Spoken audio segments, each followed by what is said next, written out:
আমার দেশের সম্পাদক, নজরুল সম্পাদক দীর্ঘকাল কারাবরণ করেছেন, রক্তাক্ত হয়েছেন, মারপিটে রক্তাক্ত করা হয়েছে তাকে। এত দীর্ঘ সময় কোনো সাংবাদিক, কোনো সম্পাদক এই দেশের ইতিহাসে কারাবরণ করেননি। এই অন্যায় এবং জুলুম করে যে তার উপরে রায় দেওয়া হয়েছে, আমি সেই রায় পুনর্বিবেচনার রিভিউ করার জন্য দাবি জানাই। সেই তথাকথিত বিচারপতি খায়রুল হক, সুরেন্দ্র কুমার সিনহা যারা বড় বড় কথা বলে বেড়ায়, তাদেরকে বিচারের আওতায় আনার জন্য আমি দাবি জানাচ্ছি। এবং যারা এই স্বৈরাচারের জন্য হিসেবে যারা তাকে ষড়যন্ত্র স্বীকার করেছিল, আমার দেশকে বন্ধ করে দিয়েছিল, দুইবার আগুন দিয়েছিল, সেই তাদের বিচার করতে হবে, ক্ষতিপূরণ দিতে হবে। এখনো কিন্তু কালাকানুন বহাল রয়ে গেছে, সংবাদপত্রের কণ্ঠরোধী যেসব সাইবার অ্যাক্ট, তারপরে সিকিউরিটি, ডিজিটাল সিকিউরিটি অ্যাক্ট রয়ে গেছে, সেগুলি অবিলম্বে সেগুলি প্রত্যাহার করতে হবে। এই সরকারের বয়স 2 মাস হয়েছে, কিন্তু আমরা সেই ক্ষেত্রে অগ্রগতি, উল্লেখযোগ্য অগ্রগতি এখনো দেখতে পাচ্ছি না। এটা কোনোভাবে অভিপ্রেত নয়। আমরা কিন্তু মাহমুদুর রহমানের আজকে জামিন হয়েছে, কিন্তু তার মামলা কিন্তু প্রত্যাহার করা হয়নি। এটা আমরা অবিলম্বে প্রত্যাহার দাবি করছি এবং বিচারের দাবি করছি। তাকে যারা অন্যায়ভাবে শাস্তি দিয়েছে এবং তার মামলা হয়রানিমূলক মামলা দিয়েছে এবং বন্ধ মিডিয়া এখনো রয়ে গেছে, সেগুলিকে অবিলম্বে খুলে দিতে হবে। সংবাদপত্রের স্বাধীনতা নিশ্চিত করতে হবে। এই সরকারের টিকে থাকার এবং ছাত্র জনতার যে মহান গণ অভ্যুত্থান, সেটাকে ধরে রাখার জন্য, সেটাকে সংহত করার জন্য, সামনে এগিয়ে নিয়ে যাওয়ার জন্য একটা নির্বাচিত তত্ত্বাবধায়ক সরকারের যে অধীনে একটা গ্রহণযোগ্য, সম্মানজনক, সুষ্ঠু, অবাধ নির্বাচনের মাধ্যমে একটা রাজনৈতিক সরকার আসবে। তারা এগিয়ে নিয়ে যাবে, এই সংস্কার এগিয়ে নিয়ে যাবে। এটা একটা ধারাবাহিক প্রক্রিয়া। এই লড়াই আপনাদের সবাইকে শরীর হওয়ার জন্য, দায়িত্ব পালন করার জন্য, দেশপ্রেমের পরিচয় দেওয়ার জন্য, সহিষ্ণুতার পরিচয় দেওয়ার জন্য আমরা অনুরোধ জানাবো।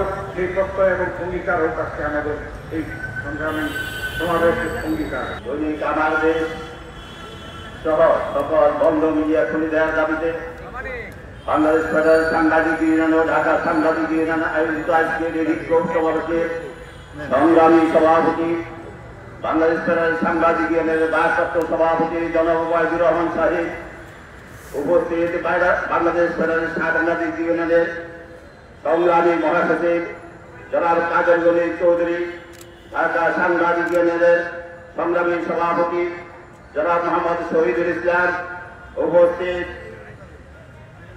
জাতীয় প্রেস ক্লাবের সম্মানিত সভাপতি, কালের কণ্ঠের সম্পাদক জনাব কবি হাসান হাবিব সহ উপস্থিত নেতৃবৃন্দ, ভাই ও বোনেরা, আসসালামু আলাইকুম।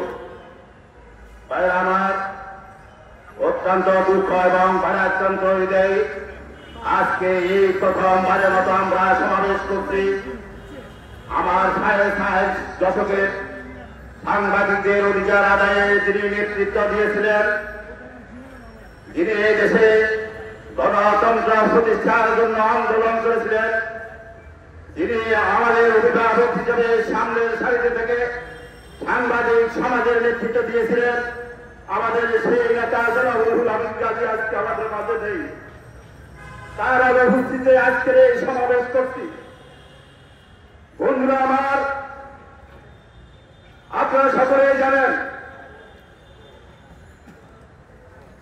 আজ থেকে 1 দশক আগে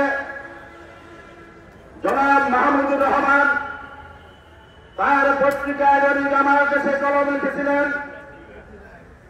শাহবাগে ফেসিবাদের ধ্বনি শোনা যাচ্ছে। আজকে 1 দশক পর এই দেশের আপামর জনতা, ছাত্র শ্রমিক জনতা সকলের মুখে সেই কণ্ঠ উচ্চারিত হয়েছে, ফ্যাসিবাদ ফ্যাসিবাদ, ফ্যাসিবাদের নির্বাচন চাই, ফ্যাসিবাদ বিপর্যয়, এবং সেই ফ্যাসিবাদকে উৎখাত করা হয়েছে।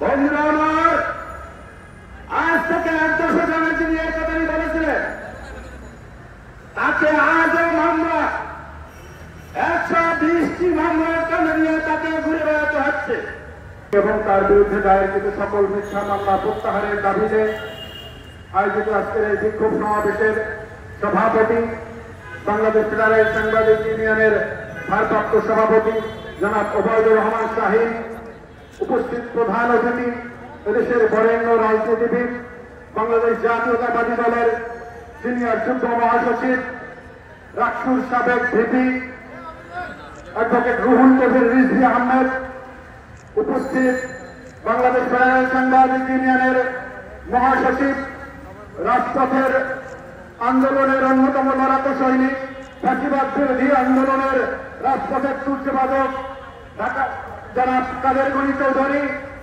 উপস্থিত ঢাকা সাংবাদিক ইউনিয়নের সাধারণ সম্পাদক খুরশিদ আলম সহ বাংলাদেশ ফেডারেল সাংবাদিক ইউনিয়ন, ঢাকা সাংবাদিক ইউনিয়নের নেতৃবৃন্দ, সাংবাদিক সহকর্মী এবং ভাই ও বোনেরা, অত্যন্ত দুঃখের সাথে আজকে যে কথাটি বলতে হচ্ছে যে মাহমুদুর রহমানকে আমরা গত 29 তারিখে জেলে দিয়ে এসেছি।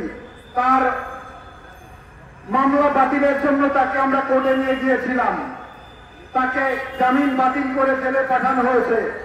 জেলে পাঠানোর পরে আইন উপদেষ্টা, আইনের ঢাকা বিশ্ববিদ্যালয়ের আইনের শিক্ষক জনাব আসিফ নজরুল সাহেব একটি ব্যাখ্যা দিয়েছেন।